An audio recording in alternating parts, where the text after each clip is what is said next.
Pretty That's sure. it. Yeah, we That's here. it. What is going on, people? We are actually live today. It's Thursday. We normally do this Bam, on bam, bam, Friday. bam. And and now you get to see us in all our glory and splendor. Oh my gosh. Oh Oh man. man. Shouts out to everybody. This community beacon. This is an early week. If you are checking in, please give us a shout out. Let us know. We can actually see your comments as they come up as we get into this conversation and discussion. I am Michael Seville. I want to say a real estate guy, but it seems like I've been talking more about manning up in the last couple of weeks than real estate. But that's all right. I think there's a sign when you're driving back from Port St. Lucie to Palm Beach, and it says real man buys land, or real men buy land, or Mm, something. There's a that's company. right. I believe in it, and it doesn't take much. All right, let me go on my quick real estate tangent. It doesn't take much to right.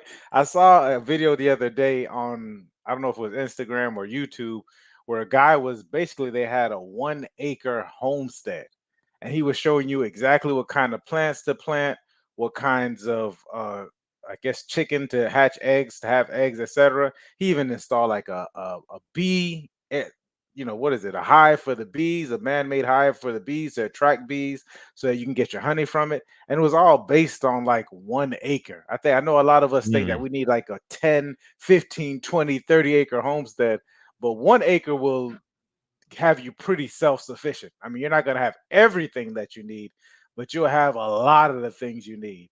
Can you think, mm, like, let's think about all of the herbs and spices and things that we buy: turmeric, ginger, some really easy root plants that you can have. And I have a pretty small backyard next to the pool, and so it's like, it's man, we planted turmeric one time, and I mean, I had turmeric for like months, and it's just mm. this little small plot of land. Of course, we got the mangoes back there, the avocados, etc., and I don't even have anything close to an acre. So I could already imagine if you just got 1 acre of land and you just went out there and had it. I mean, coming home to that, those fresh organic vegetables and fruits, and your eggs, etc.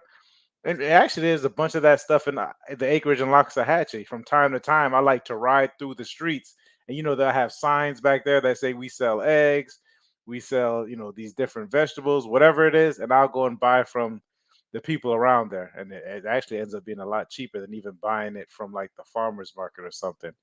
But it doesn't take much, guys. So if you don't have it, if you think you don't have it, or you think it's going to be this 10, 20, 30, 40 acre farm land in order to homestead your proper, have a homesteaded type property, it doesn't take much. 5 acres will probably be much for a lot of people. I remember Joe used to Mm. be out there in the Loxahatchee. It was the acreage. You were in the acreage, right? Or Yeah. Loxahatchee. Loxahatchee. Okay, do Loxahatchee you used to be do out you there. remember do you remember mowing that lawn? like I do. uh, I do. yeah. I also remember, my value. I was like, you know what? I could make X amount of dollars in this 3 hours, or I could spend X amount of time. I could spend 3 hours with my kids. Yeah. And I was like, how much does it cost to have somebody else cut it? It was like $100 Yeah. Oh man, it at the was so time. inexpensive back in Yeah. those days. It was like $60 a cut for an acre plus. And that's what I did. I was like, you come by every couple of weeks, cut the grass, they edged it, they took care of the bushes, and they'd be out there for 3 hours. And I would either be working, making some money, or I would be with my kids doing something. But on the other hand, I could have gone out there and worked with the kids. I'm just not a lawn guy, so that's not my thing. You know what I It's not. mean? If Yeah. you had to do it, you could do it. Shouts out to Jomer. What's going on, Jomer? Appreciate you checking in. That's your Hey, what's staff. going on? That's your Yeah, yeah, people. yeah. That's my That's your people people. right there. Jomer's amazing, man. He wanted to be on this show. But, Jomer comes into this show because he wants to be here, though. So I Yeah. love that about him because he's a lot of my inspiration. Mm. Jomer is a lot of my inspiration. There was a point in time where we were at a lull inside of the business. And I was like, all right, this is what we're going to do. We need to shift. We need to transition. I can't pay anybody. That's where we are today. I can't pay anybody. If you want to stay on, then you stay on, and you have to provide. You have to provide something that will help to bring in funds. This is a very difficult conversation that I was having with my entire crew. And Jomer came to me and he said, my last name is Armamento. And he said, I am your armor. Oh, That's what wow. he said. It means I am your armor, Joel. I'm your armor. I will be with you. And I told all of my family, just watch and see what we do. He said, I want to help you to spread the message that you're delivering to Mm, people across the world because they need to hear what you have to say. And Jomer was there in the midst of that hard decision. And, him and also Jasmine, they stayed right by my side and are still by my side to this day. So shout out to Jomer and Jasmine. Definitely appreciate y'all. Yeah, I love it. ooh. Shouts out to Joe. Wow, inspirational. That's those some of those hard conversations and decisions are part of entrepreneurship. It's not for everybody. Just to even have that and have that kind of thing on your back, but to have develop and be around those type of people, um, man, awesome. I think that's awesome. Uh, on the other side of the camera, the brother just went into a rant and didn't even introduce himself. You all know Ah, Joe, the incomparable Joe with the Tenacity Foundation. Shouts out to Joe with the Tenacity Foundation and really picking it up. Shouts out to the community that he's created, the gathering. We're on yeah. WhatsApp. We've been meeting on Zoom for the past couple of Fridays. A lot of different topics. The one this morning was interesting, talking about falling in love. I got a chance Mm. to take a look at that and people's perspective on that. Joe, maybe you want to speak to that a little bit before we get into today's topic. Which part? The falling in love piece? Nope, That was definitely nope, interesting. nope. We'll go somewhere else. We'll go somewhere else. Listen, y'all, jump in the gathering. It is a male perspective group, and we are here to. The whole purpose behind this is creating a community where other individuals, where men, can jump on in and be able to express themselves and talk about those hot button topics, the things that are going on inside of our mind that we don't speak about to so many people, and we keep it bottled up. And as we keep it bottled up, it causes dysfunctions inside of our bodies. So we have created a place where we can all get together and we can share the thoughts in our mind and ask questions, and it is non-judgmental. That's the environment. The environment is non-judgmental, no female. So you can come in there, you can talk about and discuss things on a high level and be able to get responses that may be able to create new viewpoints for you to That's choose big. between, so that you're able to navigate places that you have not navigated before and do things that you did not know you were able to do. And I love this because it's a great segue into what we'll be talking about today. So look inside the description. There's a way to get into the gathering. It is you will have to go in this forum where we don't know who's coming to the gathering. You will have to take some sort of survey, and maybe I'll even be calling you because it's a very exclusive type of a group. So you have to know somebody to get in. But here's your opportunity. You can jump on in and look in the description. Awesome, awesome.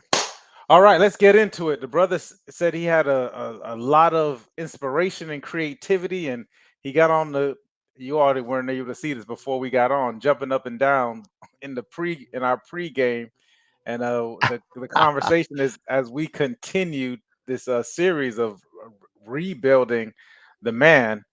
We got building confidence, man up, and embrace self acceptance.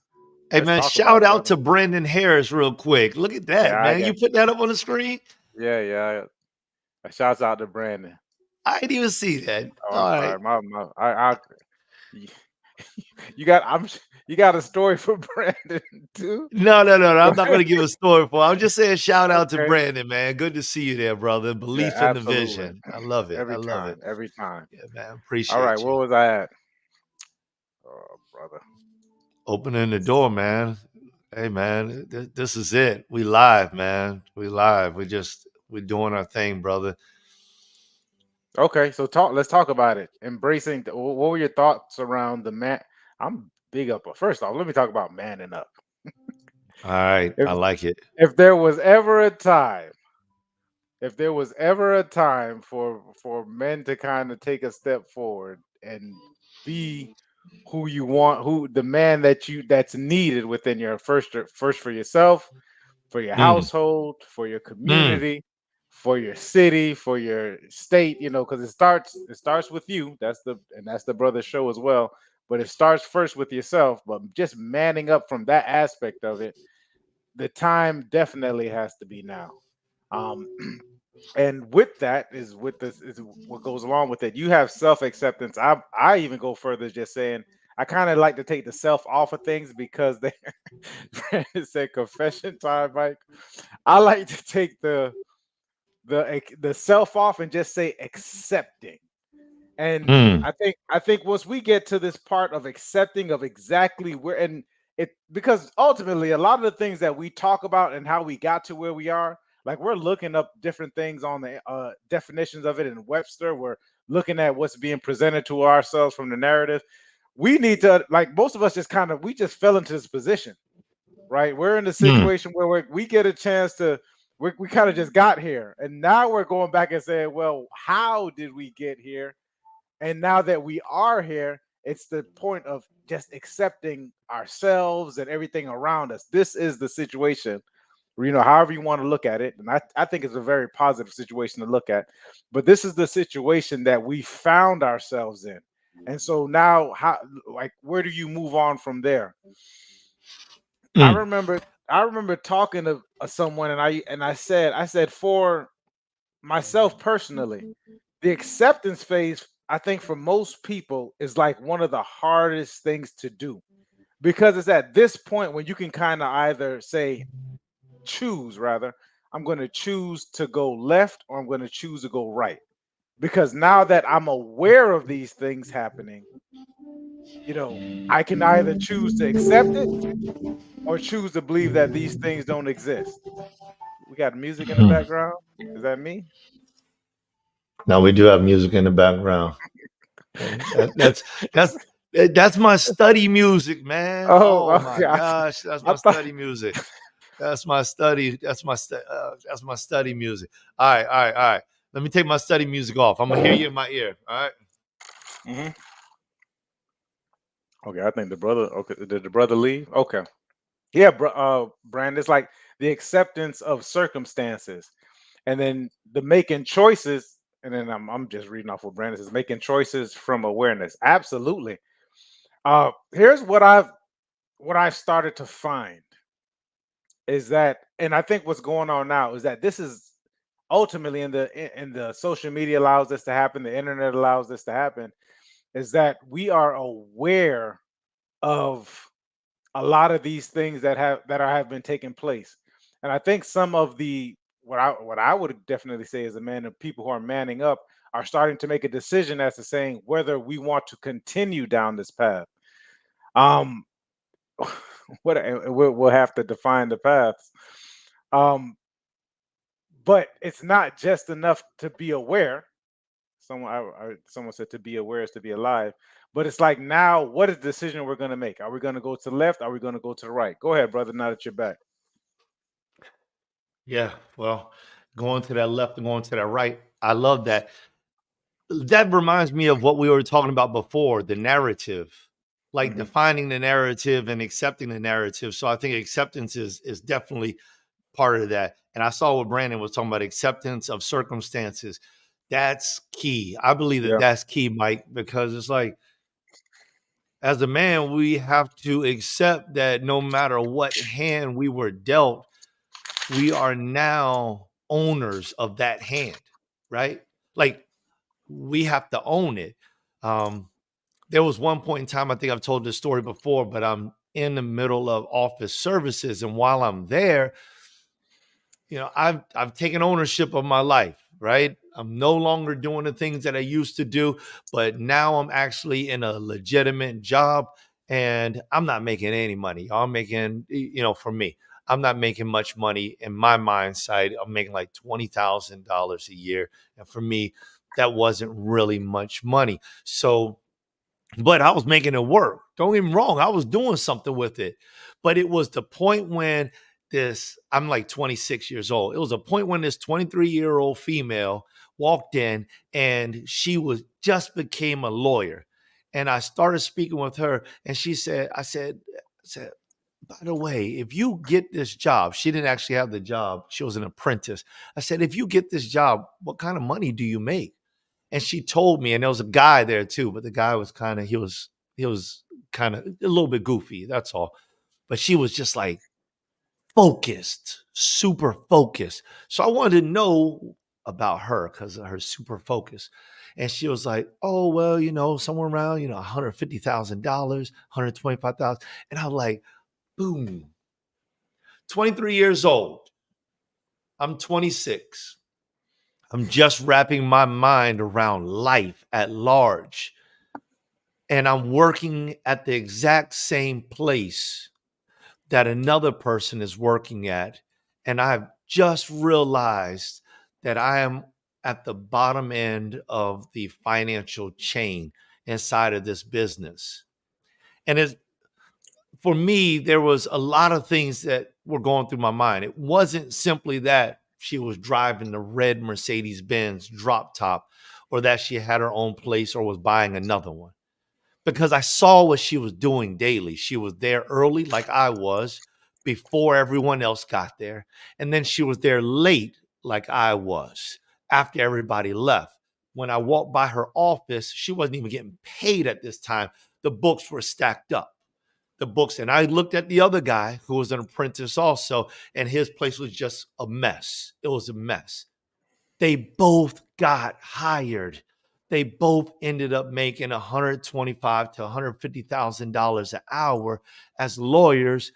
And I watched the process and I thought to myself, if I had chose, if I had realized that the position I was in could have infinitely rendered different results that I considered in that day and age to be more substantial for myself and for my family. I.e., I could have provided more for my family, or I could have not had to go through as many stresses or whatever by just taking a different pathway. Would I have done it? And my answer was yes. Mike, it was that moment. That was a defining moment in my reality that was like, time to make a different choice because I became vastly aware that there was a multitude of choices and every last one of them was within my reach. I could do anything that I wanted to. I could be anything that I wanted to be. And the skies were the limits. The only thing I needed to do was just change my mindset.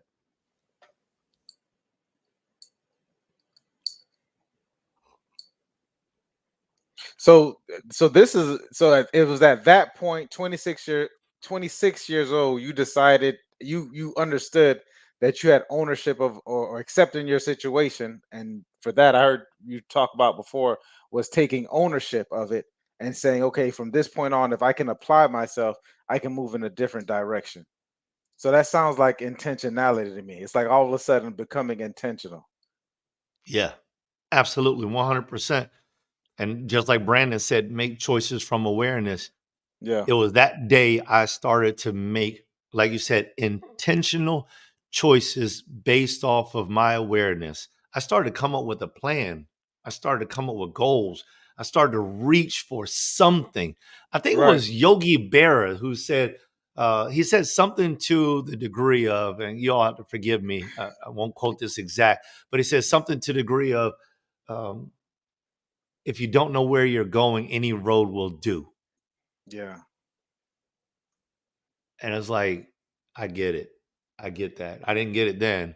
I didn't know it then, but I know it now. But if you don't know where you're going, really, you can take any road you want to in life because it doesn't matter. You have no idea where you're going. You're gonna get wherever you're gonna get what you got. I'm that's an interesting story because at this point, this changes the trajectory of your life, and it was just this one shift of being no longer allowing things to kind of go where they were going, but it's like now I'm going to make the decision in order to get there, and that also comes from the exposure because now like you're exposed to this young lady and I guess this gentleman as well because he got hired as well, but you're exposed to seeing exactly what it takes in order to get there because I'm sure at some point in time you wanted more than 20,000. Like it's not that you that was all that you wanted, you I'm sure, but possibly didn't know how to get there. Is that what it was? I'm I curious. y- Great question. I didn't even know really that there was something more than 20,000. I didn't really understand it. Okay. Didn't even it wasn't like a concept. And I believe that's the reason why we get stuck. We get stuck Yeah. in these ruts. There is a point in time where we just accept Hmm. whomever we are. We don't want to grow because we're so used to being who we are and all Hmm. of that type of stuff. I came from when I first met my wife, her and I, we didn't make a crazy amount of money, but we made a bunch of money and we didn't have a lot of bills. We didn't have many bills. Our bills were less than a grand, less than like $600 when we first got together. I remember creating a bill just so that I would have one because everything was paid for. There's a complete adverse effect of this. You can have all the bills in the world and still have nothing.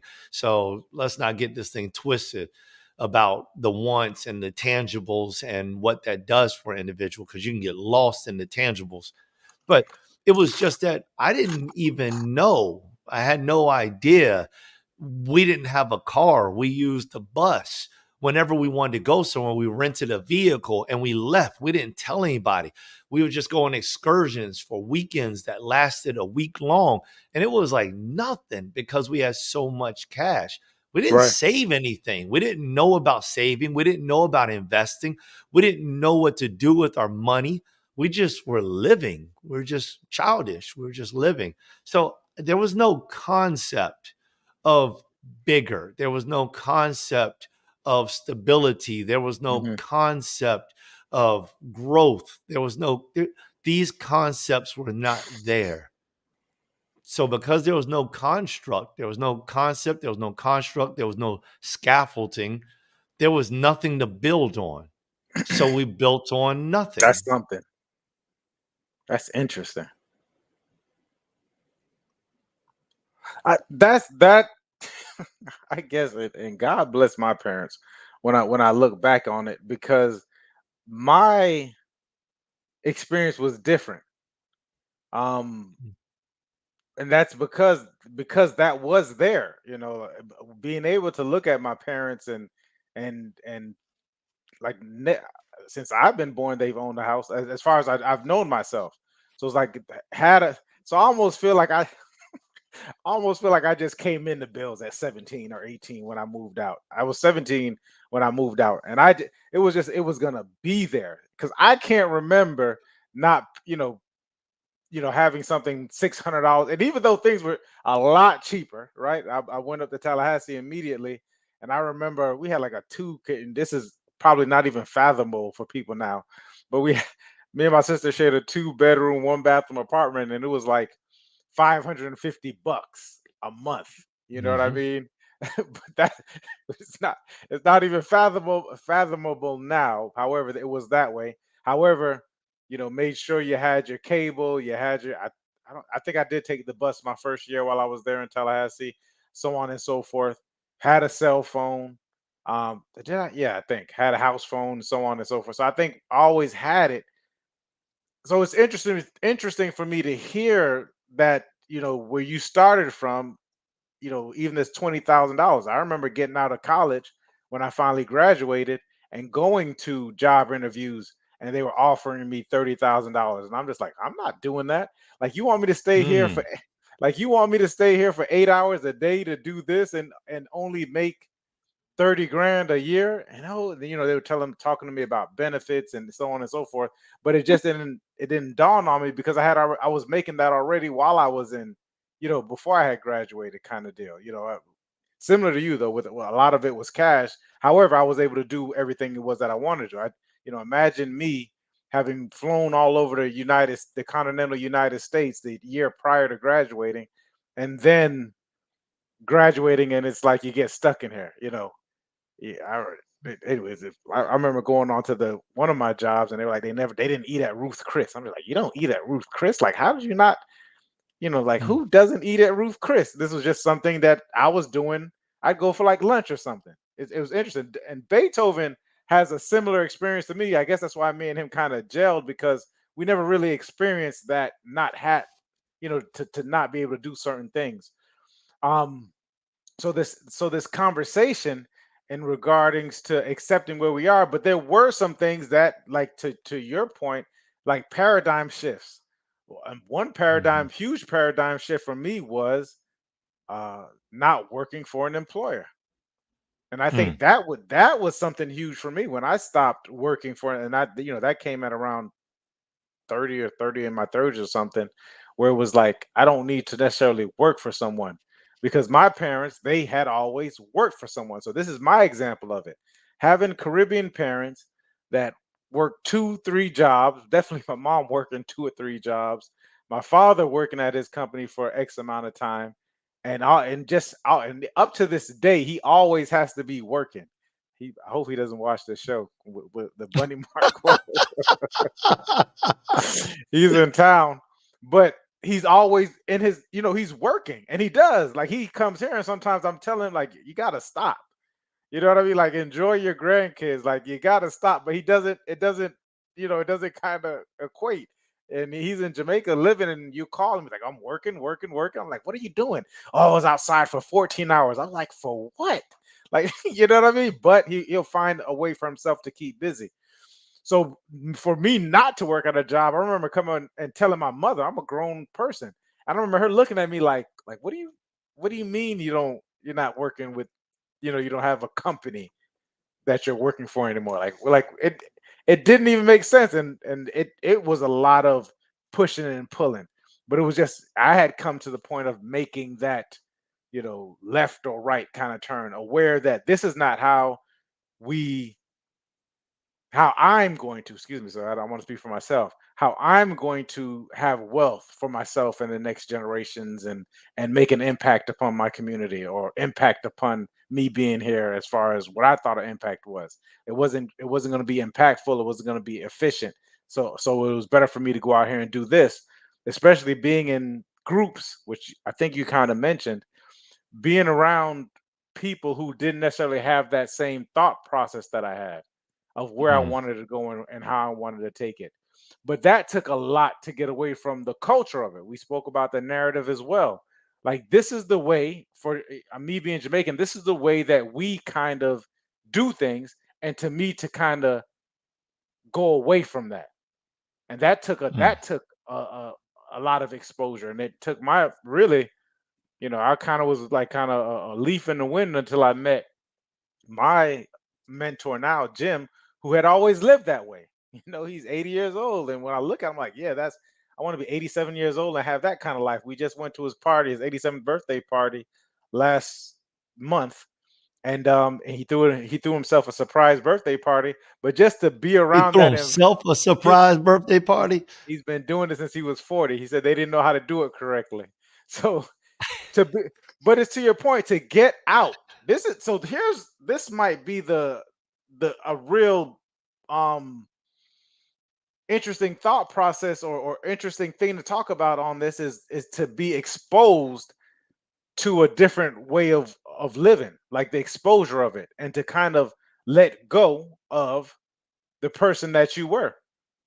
Mhm.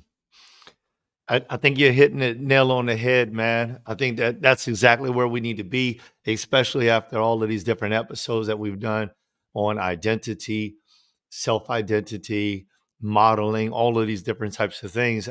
it's a appropriate accumulation of information, and then a progression that we're at. Because I'm listening to what you're saying, I'm like, you just mentioned a bunch of things that I never even knew about you. And in my mind, it's like that explains so much. That's what hit me. That explains so much. And to be more clear for the audience, I suppose it's like when you start talking about how, I mean, I always heard about your mom, your dad, how they brought you up, how they, real estate, you were ready for real estate at a very young age, or at least you had Yeah. a lot of knowledge, a lot of understanding about real estate. You saw business happening. This is something that my children are seeing now, Yeah. but something that I saw inside of my mother was more about love. And then eventually, and it's not to say that that's not what happened in your household. Let's not get that twisted either. It's just that the examples and the positioning and the cards that were dealt, you had you saw something else. My mother didn't start working on her business until I was an adult. Until that point in time, it was always this employee style of lifestyle, and it was always her moving beyond the pressures that were attempting to hold her down.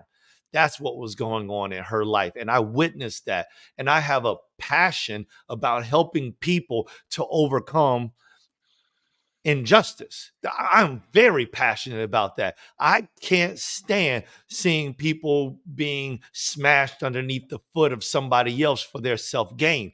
I learned that. I absorbed that from my mother. It's 100% accurate. When I hear this story about you, Mike, and you start talking about $30,000, was like, are you kidding me? When you first were stepping out on your own, it's like, boom, that's definitely wasn't my thought process at all. So paradigm shifts, Bob Proctor, and there's many others that talked about those paradigm shifts. I'll share a quote with you that it hit me while I was talking with my daughter, and this thing hit me. She was saying something, I was saying something. Right now we're doing a specific task where we're accountability partners for each other. And we've been doing it for about 3 weeks every single day. And this came to me. It's about strictly adhering. Hold on. Some people play catch up. It's not about catching up. It's about strictly adhering to doing the thing that you need to do to get what it is you desire, intentionally and purposefully, until you get whatever it is you desire. That was the thing. It came to me in a very much more natural way. That's a little refined. It's my own words. So I'll refine it some more because that thought means so much to me. But and the essence of it is that we as people can no longer catch up. There's no catching up. What am I catching up to? Am I catching up to Mike? I can't catch up to Mike. Mike was like that since before I ever knew him.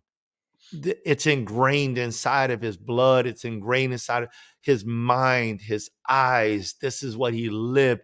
He smells, he breathes. This is what he distributes to his children daily. So some of us are in this competition, and especially with Instagram and all this other stuff, it's like, do these 4 things and I guarantee success. We don't know the true story of what that individual has gone through for the success to happen inside of them, for the Napoleon Hill would say the burning desire that allowed them to shift from one space to the next, the growth that took place. We're not catching up, y'all. It's not about catching up at all. It's about finding out who I am and who I desire to be. And it's about me taking that and becoming the best individual within inside of myself and adhering to that and intentionally taking the steps forward to get to become whoever that is, like purposefully. There needs to be because listen, change is not difficult. It's something that I learned. It's not difficult. Do you want to change? Because if you want to, you will. Most of the time, we don't want to change.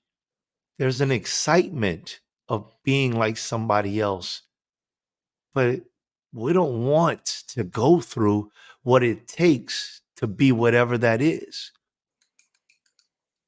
This is growth, Mhm. accepting who you are and then growing to whom you desire to be, and put in the work, put in the effort, put in the energy to accomplish whatever it is that you desire to be. And you can be whatever you want to be. Absolutely, 1000%. So I guess here's the question, because we, I'd like what kind of work does it take? So you mentioned something that I think is awesome that you're doing with you and your daughter and being accountability partners. And I think it behooves and it would benefit people to kind of see what exactly it is that you and Sweet Pea's what? She's 19? It's not Sweepy. It's me and Aaliyah. Oh, Aaliyah, She's okay. 20. She's 25 right now. Okay, so she's 25. So what exactly it is it that you all are doing, and how much time are you putting aside in order to kind of affect this change? Like what's the exercise that you're doing or the practice that you all have developed? So the exercise that we're utilizing is listening to a book. It's Hmm. called Change Your Paradigm, Bob Proctor, and he's being interviewed by Dan Streusel, I believe it is. It's a beautiful book, but it's an audio book, so I'm listening to the audio book.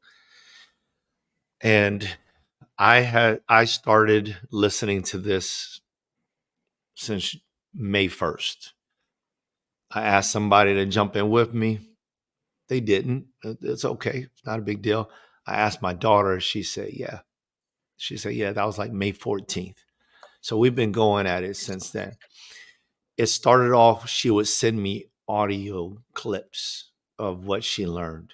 So I sent her back audio That's clips of what I yep. learned. We listen to a half hour daily, and we'll text or record our thoughts, and we send it to each other as accountability. And so we know that the other person did their piece, and you just keep listening. So we've gone through the book multiple times. It's only a 5.5 hour recording, and it's 30 minutes that we put into listening, hearing. Then you have to digest it, write something, record something, maybe another 15 minutes, 20 minutes, and then we send that. So altogether, it's probably about a 45-minute exercise. And I mentioned to her today, I told her, I said, you don't have to send me back this audio clip, because these things, because the stuff that I'm saying to you is me thinking out loud. Like, I'm not taking time to like digest it. I'm just, I take my notes while I'm going through it, and then I just say it. And I recall telling her that this thing is impacting so much. It's impacting me so much that I'm changing as I speak with you. And it's hitting me really, really hard. Like, I'm starting to see little things inside me. And I'll give you one for instance, and then I want to hear what you have to say. I love Kung Fu movies. I have a thing for the Kung Fu dramas. They make them, and they're normally like 90 episodes, 70 episodes. I absolutely love them. It's one of my favorite things to watch. I love the drama. I love the comedy. I love the action. I don't want to see any crazy, weird gremlins or dinosaurs or dragons. I just like the kung fu. I don't care if they're flying through the air, ping pong or something like that. I'm good with that. I just don't want to see demons and make anyway. too far on a tangent. I love these things. How about during this process, a brand new one shows up and I find myself desiring to see it? And they're an hour a piece. So you Right. go 1 hour, let me see the next one. That's 2 hours. And I'm like, now I'm staying up too late. I can't wake up early, or I don't want to wake up early. I'm not trying to wake up early, but I'm not getting right. So all of these things, and I'm like, this is affecting my ability to do the thing that I desire to do, to change the thing I desire to change, to become the individual I desire to be, because it means so much to me. And it's like, that's when I realized one of the things that Bob is talking about is how your old paradigm will latch hold of you, and it will do all that it can to stop you from becoming who you desire to be. And he's like, you have to go through that. You have to advance through that in order to emerge on the other side, because many of us want to become that other individual. You know, we look at the guy on TV, say, man, he's so chiseled. He looks like such and such. But do we want to do the work? Do we want to go to the gym? Do we want to do the exercise? Do we want to have the nutrition? Do we want to get the sleep? Do whatever it is? Do we want to do those things? Do we really want to do those things? Or do we just have this thought that one day I'm going to wake up chiseled?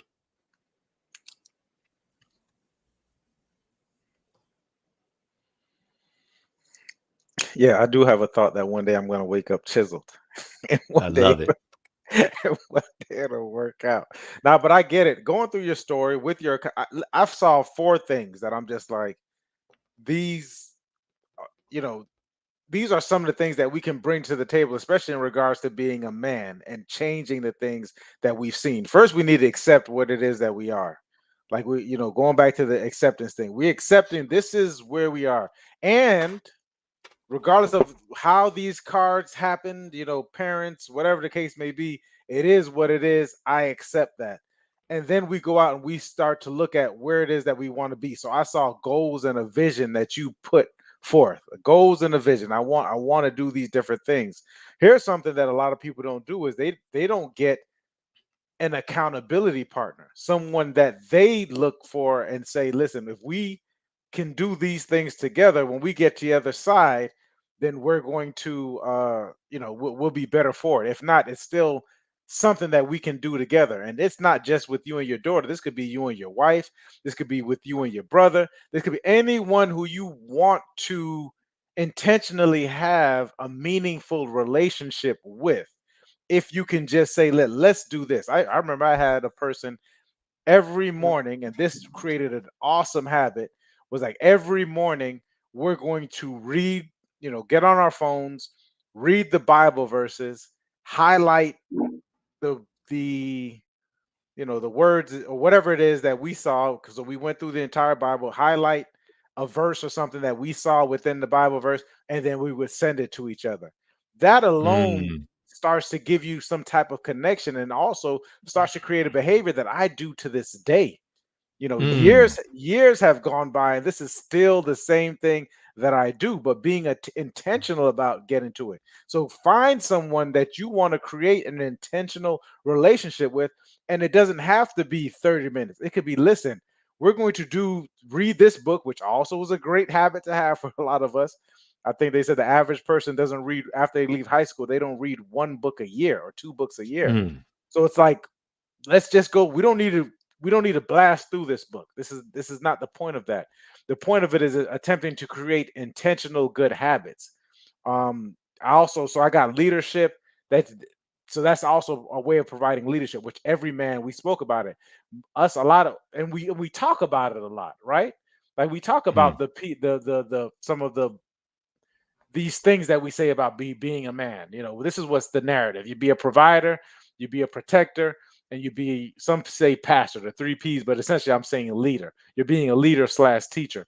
Well, let's break those things down, right? Because I don't want to, because because now you're starting to get pushback from people. Well, I don't want you to lead me. Like I don't want you, to be submit. We've taken a negative connotation to someone leading when this what you're doing with your daughter. Like she Mm. is not thinking that you are being this dominant male figure that's trying to beat her into into submission or whatever. It's as simple as, hey, we are creating together the this habit. Is this something that you're into? And if it wasn't this, maybe it's something else that she's into. But it creates this connection with you and her that no one can take away. And at the same Mm. time, we're just staying on track. Hey, even if you don't do it, I'm doing it. I'm sending it to you. Hey, get back into. I'm sure those are probably some really. I don't, and I'm not gonna put words in your mouth, but I'm sure that these are some of the things that you and her conversations that you and her are having. It reminds me of this thing as well. It says that your attitude creates your what I got. Your attitudes create your thoughts. Your thoughts creates your behaviors. Your behaviors create your habits. Your habits create your life. These are like little incremental things when we start to become intentional about these things because they're happening. Like these things are happening regardless. You could have easily watched the kung fu movies, which I think you should take time out to watch your kung fu movies, Joe. I do. don't don't I get do. a I'm like, hey, man, yeah. I love I'm my with you. kung fu Listen, movies. I just yeah. I think watching kung fu movies because it brings you to a place. It makes your life more fulfilling and satisfied when we do some of the things it is that we want to do. But I also have this thing that I'm doing where I'm going to be able to get up Mm. early. I'm going to be putting up time to the side that I want to create these intentional moments and relationships and things with in this case your daughter, but ultimately anyone can do this with your sons, your daughters, your wives, your mother, your father, like whatever it is that you want to do. I do now that since I brought up mothers and fathers, I've been a part of acceptance is like accepting them as well, the Ooh, mothers and accepting the fathers. open I that think, door, man. yeah, let me do it. Mm. Ultimately, this life that we're living and this journey that we're on is really ultimately about what we can control with it, which is with ourselves. And a lot of these qualities that we talk about, whether it's forgiving, whether it's acceptance, whether it's love, it really Mm. starts within yourself. Now, it's hard for us to do these things. If you notice, you're not really compassionate. This was one of the things that was hard for me. I really wasn't compassionate with myself. So if I was attempting to be compassionate with other people, it either one wouldn't happen or two, I would overdo the compassion. Like it would be too much Mm. to the point that I would regret or resent, or they may resent me doing it for them. And you're like, well, how can you resent me being compassionate for you? Well, you're just going a little bit too far because I didn't know what it should look like and what it was within myself. I didn't define it for myself and I didn't have it for myself. Some of the easiest ways for you to develop these things within yourself, since it's really these types of things aren't taught, is to look at the people who co-created you. That would be your Mm. mother and that would be your father. Some of us have our mothers here and our fathers here. Some of us don't. And some would say, well, it's impossible if they're gone. And some would say it's impossible because they're here. Because if I do go to them and have these conversations, the type of reaction that they're going to have, I may not necessarily like it, right? Here's where the acceptance comes in. Start to accept the people that they are. We don't just like we don't know Mm. exactly what they went through at the time that they went through it. Both mom, both dad, and I would advise that we do this for both of them, right? Because we Mm. sometimes we start to harbor resentment on one, and we take it out on the other. We take it out on one, and we not take it on the other. So here's the part of the acceptance is that going into this thought process, these conversations, these letters, whatever it is that no matter how they are reacting to it. And let's be honest, a lot of parents don't want to hear that they weren't necessarily what we thought they should be, right? We have this thought that this is the way that it should be, and that's not necessarily the case. We're all human. If you can use those two as a conduit, to really, and really what it is reflection on yourself. If I can go back and I can accept my mom for being whatever it was that she was or is, I can accept my parent, my father for being that and seeing where they are. Because here's the thing, 99%, I made up that stat. A lot of us, a typical person is not doing this type of work, right? We've already accepted that change can be difficult because it's Mm. so easy for us to revert back to who it was that we were. So just kind of put it that your parents may not necessarily aren't doing this work. They don't even know how. They don't even know how to start, right? Like Yeah. we're having these conversations in the journey, and I get a chance to look, and I'm like, well, a lot of us don't even know where to start, especially if we think we know what we know, but you don't know Ah. what you don't know. So Oh. now, right? So now we're so the thing is that we have to look at them Yeah. just as we would treat a stranger. I heard someone say the other day, I was like, this is the truth, is that why is it so easy for Mm. us to accept or to allow a stranger to be what they are, and then we're so hard on the people Woo. right around us. I know I can't be the only one that's noticed that, is that you will let a stranger get away with certain things, or they maybe a stranger would give you something and you're going to shout it to the rooftops. But then people who are in your own circle would do certain things Mm. for you, or maybe they don't want to do it, but however, you feel entitled to it and you think they didn't do enough. We got to wake up and understand. Here's a real big paradigm shift. Apart from giving you life, really, technically, it would be nice, but technically, your parents don't have to do anything for you. Like apart from that, it would be nice if every parent came and gave you all the love you needed and gave left you with an what is it? What do they call it? A when they passed away, they left, Inheritance. yeah, an inheritance. And everybody left you with an inheritance or whatever it is. Like those things would be nice, and they're added to the experience. And we, now that we have this information, like there's almost no excuse at this point in time. Like I'm Mm. starting to even think to myself, a part of the criteria of being in my inner circle is asking, like, do you have insurance for your kids? If your kid, Mm. if you passed away, are your kids going to be taken care of? and Mm. and really you should do that anyways, because it takes a load off and it's not that expensive. Yes. But That's right. we didn't, but a lot of the parents didn't have that information. They didn't even know how to get it. I heard people say, Mm. well, I didn't think that I could get it. I didn't Oh. think that these things were possible. These are grown people, or these things happen. So it's like, at this point, forgive them, accept them, forgive and accept for what it is. I'm not, have healthy boundaries with them. I'm not telling you not to have the healthy boundaries. Let me add that as a caveat. But the quicker and the faster you can do those things, you are going to experience a peace that that a Go lot of ahead. people that surpasses all a lot of people don't have. And that's it. You're right. That's it. I'm glad you said it. Yeah, I can feel it coming. A peace that passeth all understanding. I'm Yeah. telling you, you go, and knowing that as you were here, you did the best that you could. Right, you did the best that you could with the resource that you have, but it starts with the awareness, and then definitely it starts with it's with the acceptance. And at some point in time, you gotta man up and just do it.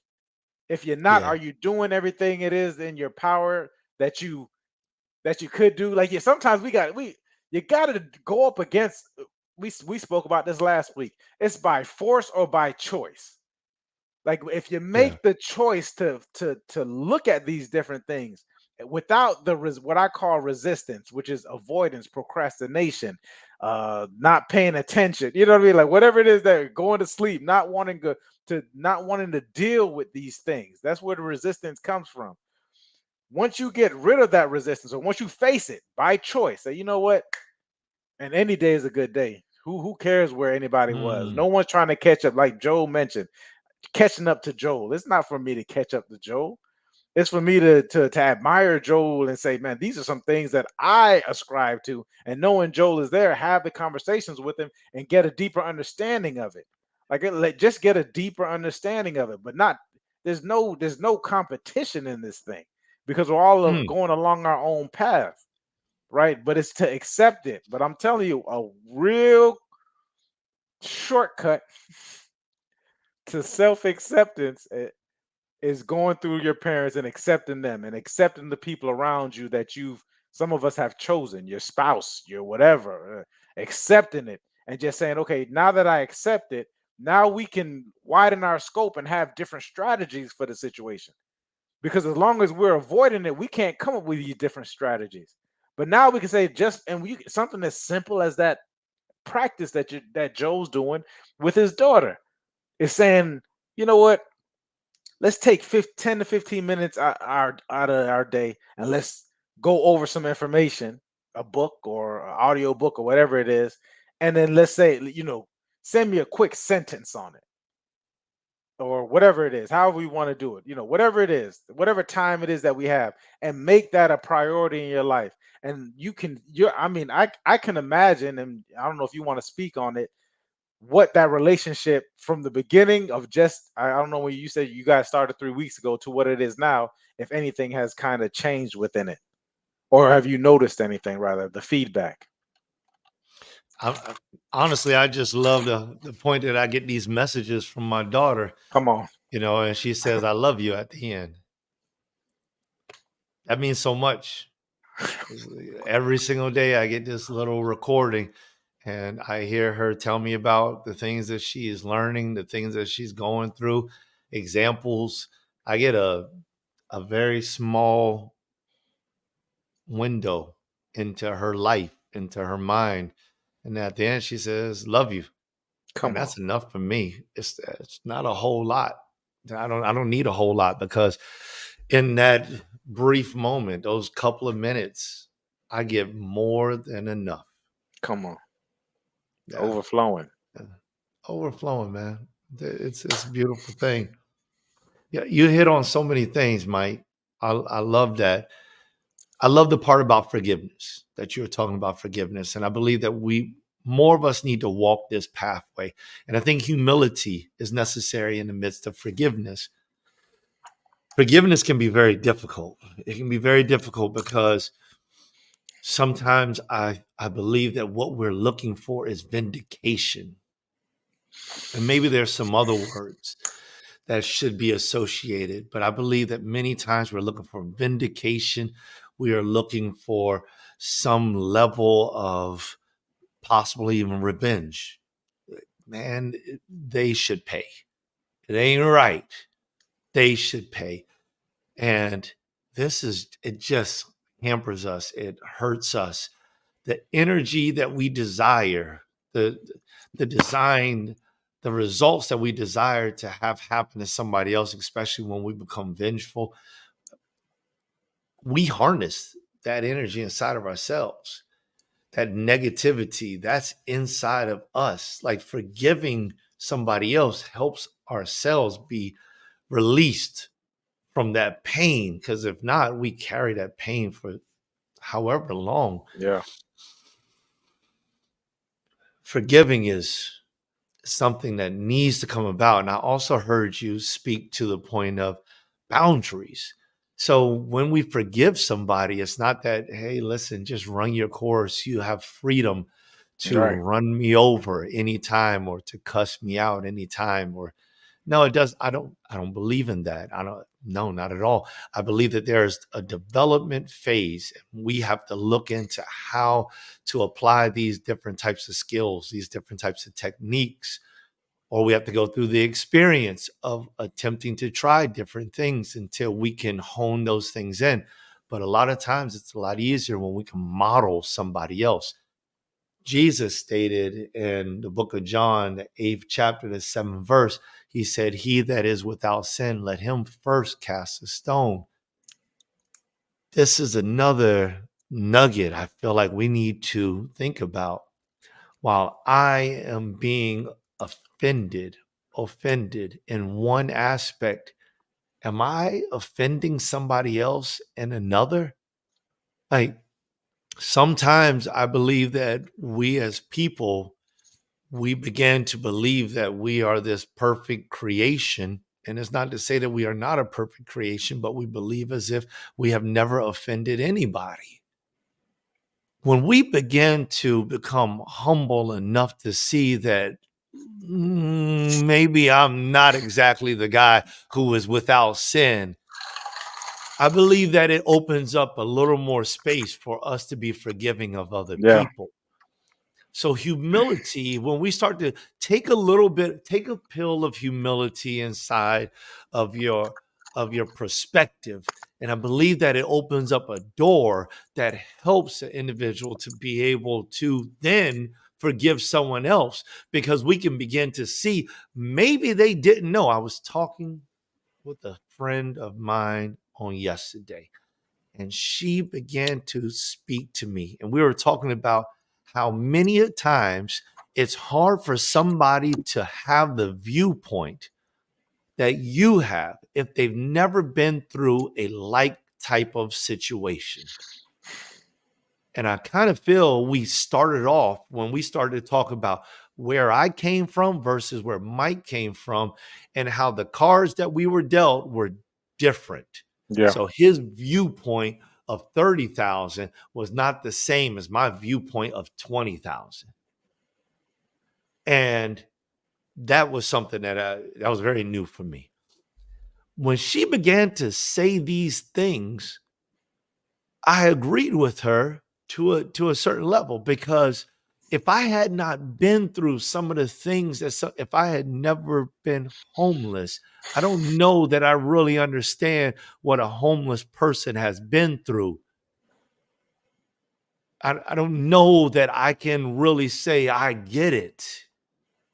So I also don't know that I can say I understand when an individual begins to teach me the best that they know how from their frame of reference without knowing their frame of reference. It becomes difficult for me. I was listening to a man by the name of Cash and Jamie Villalobos, and they were saying something, and Cash said, "Did you hear what Jamie just said?" And she had said, dot, dot, dot, whatever, whatever. He said, "What did you hear?" And somebody said, "I heard this." And somebody said, "I heard this." And then Cash said, "This is what I heard." And he said, "The thing that you all are missing is that you are hearing this way over here. But what you really need to hear is what is coming out of this here. Why did she think the way she did when she said what she said? And why and how did I think what I thought when I heard what she said? Because it was the thought that changed the direction. It wasn't the action. Sometimes what we hear, we believe that we can translate it directly into an action, but the action has no impact because it has never entered into the subconscious level. It has never been internalized. There is no feeling behind it. It is just like a robot in a factory creating multiple things. That's all it is. But when we internalize something, when we breathe it in, when we live it in, when we experience it, it creates a different drive inside of us. And that drive that is created cannot be duplicated simply by watching somebody else. You can't just see something one time that changes your life at a high level and just, oh, that's it. It doesn't work that way. Maybe flipping burgers, you can do that. Let me see how you flip that burger. How long did you do it? Leave the burger there for a minute and a half. Flip it like this. Leave it for a minute and a half. Take the burger off. Okay, you can do that. I get it. But when it comes down to something that requires a mind shift, a paradigm shift, there's more to it. I want to give this one more scripture in my book of Proverbs. This is one of my favorite scriptures. First chapter of Proverbs, verse 5. A wise man will hear and will increase learning, and a man of understanding shall attain unto wise counsels. Solomon said, wisdom is the principal thing, but with all thy getting, get understanding. When we begin to develop understanding, make a relationship with understanding, when we begin to open ourselves up to understanding, we begin to realize we don't understand everything. Amen. At that point, the lesson of life has just opened up to new horizons to anybody who can receive that. What you say, bro? I say it's been time well spent. Um, Shouts out to Florida boy.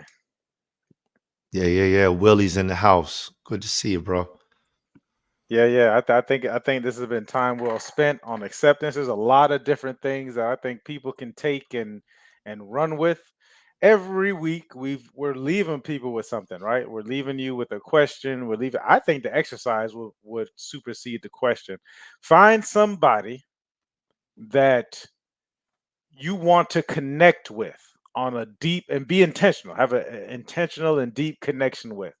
Maybe it's someone that you want to reconnect with. Maybe, right? Or get it and find some type of deeper connection and be intentional with it and figure out what it is that you can do as a man to lead something small that you all can do together.